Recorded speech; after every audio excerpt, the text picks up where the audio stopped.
전직 대통령의 비극적 죽음은 이제 우리에게 큰 과제를 남겼습니다. 천천히, 그러나 반드시 우리가 풀어야 할 숙제입니다. 최명길 기자입니다. 검찰 수사를 받던 전직 대통령의 투신, 그 충격적 죽음이 온 나라를 흔든 일주일이었습니다.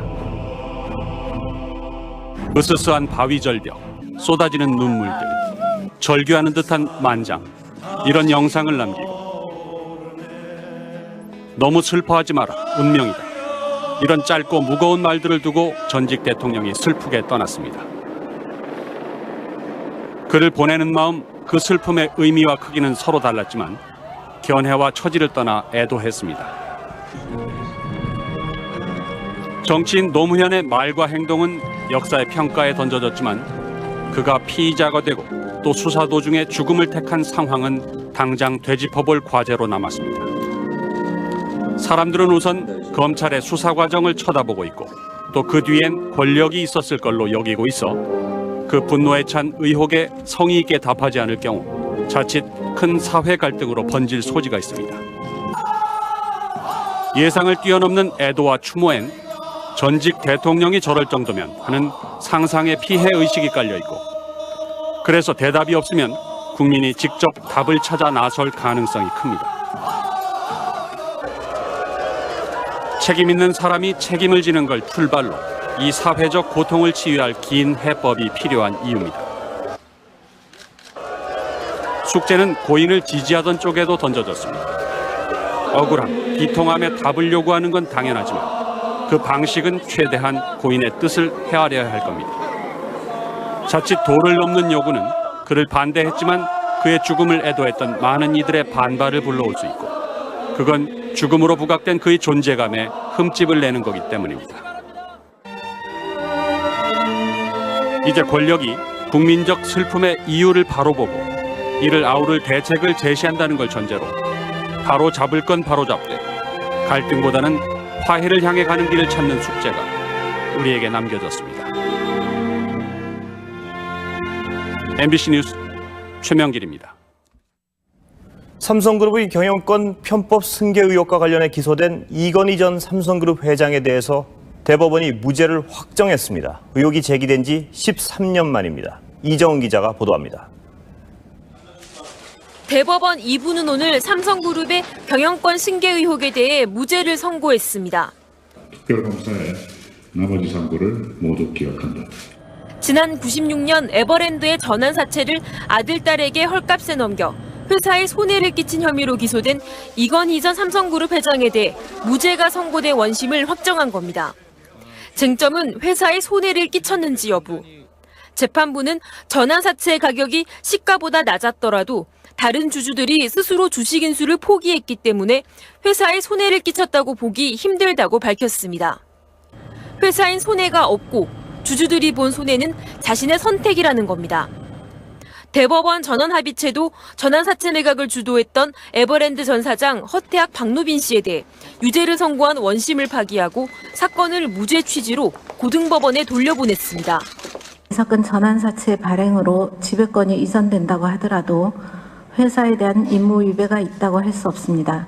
오늘 전원합의체 판결에는 대법관 13명 가운데 삼성 변호를 맡았던 이용훈 대법원장과 검사 시절 수사를 지휘했던 안대희 대법관이 제척돼 11명만 참여했습니다.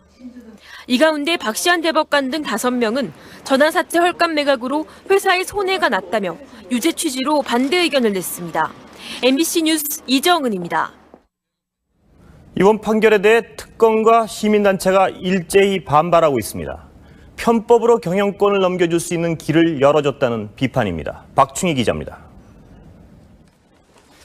대법원은 기존 주주에게 먼저 주식을 배정했다면 낮은 가격에 넘겨줘도 문제가 없다는 논리를 내세웠습니다.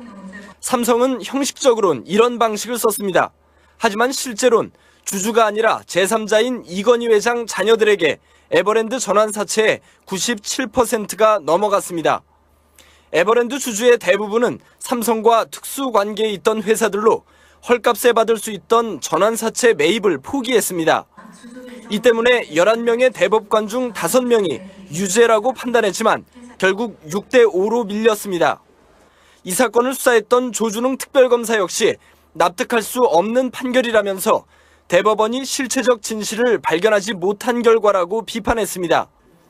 경제개혁연대와 참여연대, 정의구현 사재단 등도 재벌 총수가 손쉽게 경영권을 물려줄 수 있도록 대법원이 편법을 인정해준 셈이라고 강하게 비난했습니다. 그런 주주 배정의 형식은 손쉽게 취할 수 있는 것이고 그런 계열사를 통한 재산 빼돌리기는 앞으로 얼마든지 할 수 있다라는 그런. 지난 2000년 법학교수 43명의 고발, 2007년 삼성 법무팀장 출신 김용철 변호사의 비자금 폭로와 특별검사의 수사, 그리고 대법관들 사이에도 견해가 엇갈려 전원합의체에 회부되는 우여곡절 끝에 삼성 사건은 결국 무죄로 끝이 났습니다. MBC 뉴스 박충입니다. 삼성은 오늘 선고 결과에 대해 공식 입장을 내놓지 않았습니다. 특히 선고 날짜가 노 전 대통령의 연결식과 겹친 점을 의식한 듯 여론의 향배에 촉각을 곤두세우는 분위기입니다. 김수정 기자입니다.